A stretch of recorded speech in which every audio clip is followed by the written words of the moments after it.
basically the biggest mistake that we made is that we are not recognizing radical Islam as a whole and countering the ideology of groups like the Muslim Brotherhood and these other groups. And the key way to do that is to embrace and assist Muslims that believe in secular democratic values and believe that they're compatible with their religion and can speak out against the Muslim Brotherhood. Right now, the Muslim Brotherhood controls the show over in the Middle East because they're so well organized, so well financed, and yet you have the good guys, the secular Democrats, being very much less organized and at a supreme disadvantage because they're just getting started. The Muslim Brotherhood has been at this for decades. Mm-hmm. And in terms of positive developments, what do you think have been some of the best measures that we've taken? I think the drone strikes are particularly effective. The Obama administration deserves credit for that because once President Obama came into power, shortly after he took that oath of office, he increased drone strikes in Pakistan by 300% over what Bush was doing. And that has been very effective, and that's what part of the reason Al-Qaeda has been dismantled and is really on the ropes. So I would give President Obama credit for that. I think that the sanctions on Iran are going to be effective, particularly the European oil embargo, and I was supportive of the intervention in Libya. I thought that was good. I thought it was mishandled, but I was happy to see that the U.S. did take action there and didn't simply say, well, we don't have a supreme national security interest, so we're going to stay out of it. Regarding the split in Islam between the Shia and the Sunni, does this, at least in the West, does this prevent them from working together? I know, tactically, Hezbollah and the Iranian Revolutionary Guard will work with Sunni extremist organizations. But how does that play out? The Islamic Civil War, how does that play with the rise of radical Islam? Well, it does mean that there's competing factions. So you have the Iranians on the one hand trying to push Shiite domination of Islam, and then you have the Muslim Brotherhood trying to push Sunni domination, and then you have the moderates on both sides caught in the middle. Now, Shiite and Sunni extremists will work together. They have no problem doing that. You have Al-Qaeda operatives that are working in Iran right now. The Obama administration has confirmed that. So that's not just neocon propaganda. That's something that the Obama administration says is happening. So you have Iran working with Al-Qaeda despite their differences, and this happens all the time. For example, Iran works with North Korea. North Korea is officially an atheist state. So these ideological boundaries are easily crossed when it comes to having a common enemy. And there are Muslim Brotherhood leaders that have been out there preaching a common Sunni Shiite front and are trying to downplay their differences and unify all Muslims together. But at the same time, they'll still kill each other. One of the phenomena in the Muslim world is that you can have two sides fighting alongside each other and then kill each other and then fight alongside each other again. Wow. So, you were talking about it before, some of how we need to empower more classically liberal voices in the Islamic world. I was wondering if in the Islamic world itself you saw any beacons of hope, and in the West, in Muslim communities in the West, you could highlight any beacons of hope. Definitely. For example, in our film, The Third Jihad, the narrator of that film is a man named Dr. Zuhdi Jasser, who is an anti-Islamist, that means radical Muslim, leader, and he's a Muslim. So he's a devout Muslim. His family has founded mosques in Arizona, and he's speaking out against radical Islam.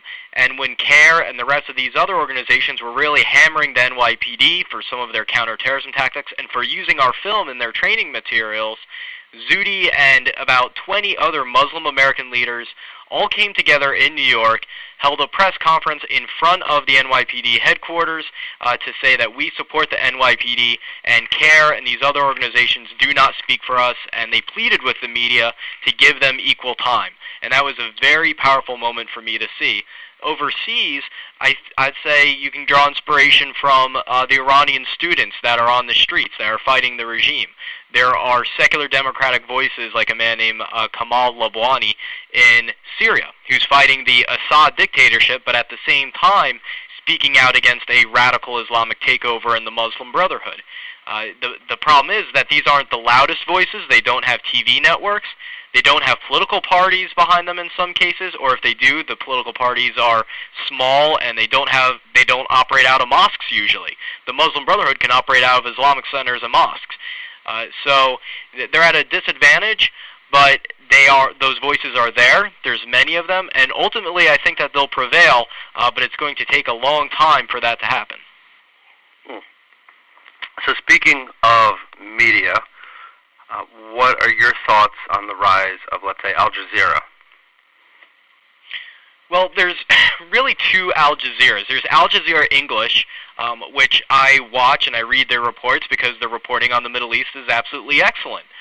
But then you have Al Jazeera Arabic. And just because Al Jazeera English isn't so filled with hatred doesn't mean that the Arabic station isn't. And so was I cut out? No, I can still hear you. I'm still here? Okay, great. So, for example, you have a senior Muslim Brotherhood cleric, Sheikh Yusuf al-Qaradawi, who says horrible things about Jews and supports suicide bombings, supports Hamas, has his own popular TV network on Al Jazeera Arabic.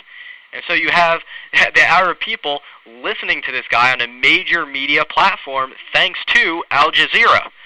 So one of the dilemmas we face is that because there's such a lack of good Middle East reporting in the U.S. is that some analysts like myself will read and watch Al Jazeera English, but at the same time feel guilty because we don't want to support any media group that is connected with Al Jazeera Arabic. Interesting. So you think it's more of the status quo Islamicist line rather than possibly a step away from the whole statism thing that the region is in, rather than liberalizing by having an Arab media network that's not controlled by the local government. Well, there's a few different things happening. On the one hand, you're having this increased openness in the region, and that's leading to new newspapers and new media outlets springing up all over the place. And so there's a diversity of opinion now in the Middle East that hasn't existed before, and that's fantastic. Over the long term, that's going to lead to increased globalization, increased scrutiny of opinions, and increased debate. And that's what's ultimately going to lead the region to peace, I believe, and to the good guys, the secular Democrats, winning. The problem is that process, that evolution of society, is going to take decades. And so in the meantime, you're going to have the Muslim Brotherhood and their outlets dominating the airwaves and dominating the debate. It'll slowly decrease, but in the near future, the Muslim Brotherhood is calling the shots. I wonder why, and we've done this in our conversation, and most conversations about radical Islam or Islamicism have a tendency to concentrate on the Arab Middle East, and with the addition of the special three, Iran, Afghanistan, and Pakistan. Why does it seem that there's a lot less negative Islam in, let's say, Africa or even Southeast Asia? Well, in terms of Southeast Asia, I would say that there's probably more access to Western influence there. And you just have to look at where these groups are based. The Muslim Brotherhood was founded in Egypt in 1928, so they've been building networks there for decades. Saudi Arabia is the birthplace of Islam, so it's a very strong religious base, and as soon as you had the extremists take that area, that becomes the official leader of Islam. And in Africa, I would say that there's a lot of Islamic extremism there. You just don't really hear about it. Al-Shabaab, an Al-Qaeda affiliate, was on the verge of really taking over Somalia, for example. You have radical Muslims running the show in Sudan. And then as you move elsewhere in Africa, there's huge Christian populations, and the Christian population is quickly growing thanks to evangelical preachers and just a repulsion away from Islam because of what people are experiencing as a result. And so you have a non-Islamic influence in those areas. Now, before you mentioned the Clarion Fund and the video, and I just want to ask you if you could elaborate for our listeners on what the Clarion Fund is and what in particular that movie was about. Sure. Clarion Fund is a nonprofit activist organization that primarily puts out high-quality documentaries about radical Islam that have had a tremendous amount of influence. Our first film was Obsession, which was about radical Islam as a whole, and that primarily consists of interviews with former terrorists and clips from Middle Eastern TV networks, so you can see what's being shown overseas. And that got a lot of attention. We shipped out something like 28 million copies of that DVD around 2008.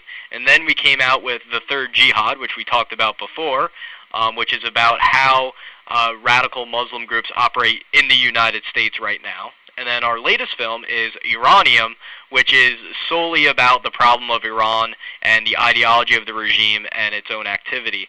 And what we're really doing now is what our focus is, and the reason they brought me on is to hold events. So if any of your listeners want to see any of our films and hold an event where a group, a Tea Party group, a Republican or Democratic group, a church or a synagogue, or even a mosque, want to watch our film and have me come give a briefing and handle Q&A, they can contact us at radicalislam.org, and we can set that up.